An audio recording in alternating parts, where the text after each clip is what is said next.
नमस्कार, मैं निरंकार और प्रीलिम्स बूस्टर प्रोग्राम में आप सबका स्वागत है। ज्योग्राफी में मैपिंग सेक्शन से साउथ अमेरिका का एक प्रश्न है, इसको हम लोग सॉल्व करने का प्रयास करते हैं। आपको करेक्ट मैच करने हैं, मिलान करना है। एक तरफ आपकी रिवर दी गई हैं, पराना, कोलोराडो, मैग्डलिना, नीग्रो, और एक तरफ ये कहाँ इनका निकास है, निकास को पूछा गया है, यानी कि इनका मुहाना कहाँ पर है, कहाँ पर गिरती हैं ये, इसको आपको समझना है। तो पराना को सबसे पहले हम लोग समझने का प्रयास करते हैं। देखिए दोस्तों, वास्तव में जो ये पराना नदी है, यहाँ पर आप देखिए ध्यान से, ये पूरा आपका ब्राज़ीलियन हाईलैंड है। ये क्या है? आप कहेंगे ब्राज़ीलियन हाईलैंड है, हाई, ठीक है। यहाँ से कई सारी नदियाँ निकलती हैं, जिनमें से एक तो आपको देखना है सौ फ्रांसिस्को, और सौ फ्रांसिस्को इधर से बह करके आती है और गिर जाती है अटलांटिक महासागर में।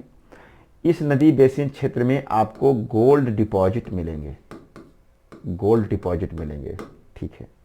इसके बाद यहाँ से आपको देखना है एक नदी है जिसका नाम है पराना। ये देखिए, ये पराना रिवर है, बहुत ध्यान समझिएगा, ये पराना है, रिवर पराना। इसके अलावा आप देखेंगे एक रिवर इधर से आ रही है जिसका नाम है पराग्वे। ये कौन सी है? आप कहेंगे रिवर पराग्वे है।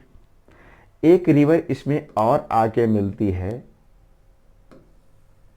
उरुग्वे। ये कौन सी है? उरुग्वे। तो तीन रिवर हो गई इसमें, ध्यान समझते चलिएगा। एक हो गई पराना, एक हो गई इसकी सहायक पराग्वे, और एक हो गई उरुग्वे। तीनों नदियां आपस में मिल जाती हैं। और ध्यान देने वाली बात यह है कि जो ये पराना है, ये दूसरी सबसे लंबी नदी है। यानी कि साउथ अमेरिका की सबसे लंबी नदी अगर देखा जाए तो अमेजन है, लेकिन सेकंड लॉन्गेस्ट रिवर कौन सी है? पराना है। अब ध्यान दीजिएगा, ये नदी जो है, इन तीनों का जो संयुक्त धारा होती है वह आ करके यहाँ पर गिरती है रियो डी प्लाटा में। ये कौन सा हिस्सा है? Rio de प्लाटा। बहुत ध्यान समझते चलिएगा, ये रियो डी प्लाटा में आ करके गिरती है। एक तो ये इंपॉर्टेंट है, और लगभग ये ब्राज़ीलियन हाईलैंड से निकलने वाली सब नदियाँ हैं। ब्राज़ीलियन हाईलैंड के निकलने वाली नदियों में जो ये पराना है, ये बड़ी महत्वपूर्ण है। इस पर एक डैम बनाया गया है, ध्यान दीजिएगा, इस पर एक डैम है, और इस डैम का नाम है इतेपू डैम। और इतेपू डैम दो देशों की ये परियोजना है, संयुक्त परियोजना है। एक है पराग्वे और एक है ब्राज़ील। ये दो देशों की संयुक्त परियोजना है इतेपू डैम। साथ ही साथ आगे जब आप बढ़ेंगे तो इस पर अर्जेंटीना में आइए, और अर्जेंटीना में एक वाटरफॉल है जिसका नाम है इगुआजो जलप्रपात। ये दोनों फैक्ट बड़े इंपॉर्टेंट है, इतेपू डैम, इगुआजो, और सेकंड लॉन्गेस्ट रिवर है साउथ अमेरिका की पराना नदी। तो यह हो गई। इसके अलावा आप अगर देखेंगे ब्राज़ीलियन हाईलैंड में आपको दो नदियां और ध्यान में रखनी हैं। एक है अरागोनिया और एक है टोकांटिस, और दोनों आपस में मिल जाती हैं, यानी अरागोनिया और एक है टोकांटिस। ये दो नदियां आपस में मिल जाती हैं और जा करके गिरती हैं अटलांटिक महासागर में, जहां पर अवस्थित है बेलम बंदरगाह। बेलम को याद रखिएगा, बेलम बंदरगाह अवस्थित है। वास्तव में दोस्तों, इन नदियों का प्रयोग होता है रबर के एक्सपोर्ट के लिए, परिवहन के रूप में इसका यूज किया जाता है। यहाँ से रबर को ले जा करके बेलम बंदरगाह से क्या किया जाता है? एक्सपोर्ट किया जाता है। इसलिए इस बेलम बंदरगाह का नाम ही पड़ गया है रबर पोर्ट, इसको कहते हैं, ठीक है। तो ये कुछ इंपॉर्टेंट है, बेलम को रबर पोर्ट कहते हैं। वहीं पर यहाँ पर देखिए ब्राज़ील का ये रेसिफ है, यहाँ से चीनी का एक्सपोर्ट होता है, इसलिए इसको चीनी बंदरगाह कहते हैं। ये सब बातें आपको ध्यान में रखना है। इसके बाद आप देखेंगे इसको आप अगर ऐसे देखना चाहें तो आप ऐसे भी देख सकते हैं, एकदम क्लियर दिख रहा है।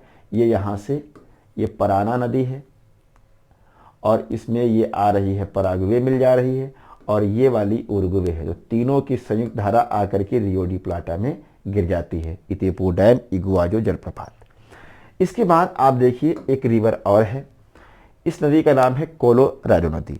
तो कोलोराडो उत्तरी अमेरिका में भी है और दक्षिणी अमेरिका में भी है। बशर्ते क्या है, ये अर्जेंटीना की इंपॉर्टेंट नदी है। ध्यान दीजिए, ये आप देख लो कोलोराडो, ध्यान दीजिएगा ये कोलोराडो है। तो ये कहाँ से निकल रही होगी, इधर आप देखेंगे तो एंडीज पर्वत है और एंडीज पर्वत से यह नदी निकलती है, आ करके गिरती है कहाँ पर, ब्लांका की खाड़ी या बाहिया ब्लांका यानी गल्फ ऑफ बाहिया ब्लांका। तो कोलोराडो रिवर कहाँ गिरती है, आप कहेंगे यह अर्जेंटीना की महत्वपूर्ण नदी है जो एंडीज पर्वत से निकलने के बाद पूर्व दिशा में प्रवाहित होते हुए जाके ब्लांका की खाड़ी में गिरती है। वहीं पर एक नदी और है नीचे इसके, जिस नदी का नाम है नीग्रो नदी। तो नीग्रो कहाँ पर है, यह भी देखो, एंडीज पर्वत से निकल करके ऐसे आ रही है और यहाँ पर एक खाड़ी है, इसका नाम है Gulf of San Matias, Gulf of San Matias ये वाला है और इसका नाम है नीग्रो नदी। तो नीग्रो नदी भी अर्जेंटीना की महत्वपूर्ण नदी, हालांकि नीग्रो अमेजन की भी सहायक है।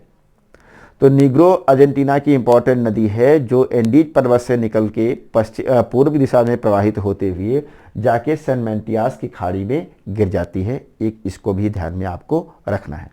इसके बाद एक रिवर और आपको देख लेना है, मैगडेलिना। तो मैगडेलिना वास्तव में क्या है, ये भी एंडीज से निकलती है, ये भी एंडीज माउंटेन से निकलती है और ये देखो उत्तर की ओर जा रही है और जाके गिरती है अटलांटिक महासागर के कैरिबियन सी में, यानी कैरिबियन सागर में यह गिरती है। और ध्यान दीजिएगा दोस्तों, यह जो है ये कोलंबिया की इंपॉर्टेंट रिवर है और रिवर का नाम है मैगडेलिना।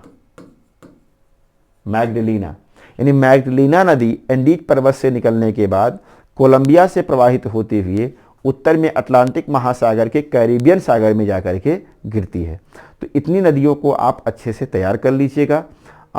इसके अलावा कुछ और नदियाँ, जैसे अमेजन की बात करें तो अमेजन का हम सेपरेट एक क्वेश्चन लेंगे। इसके पहले हमने आपको एक ओरनिको नदी बताई थी।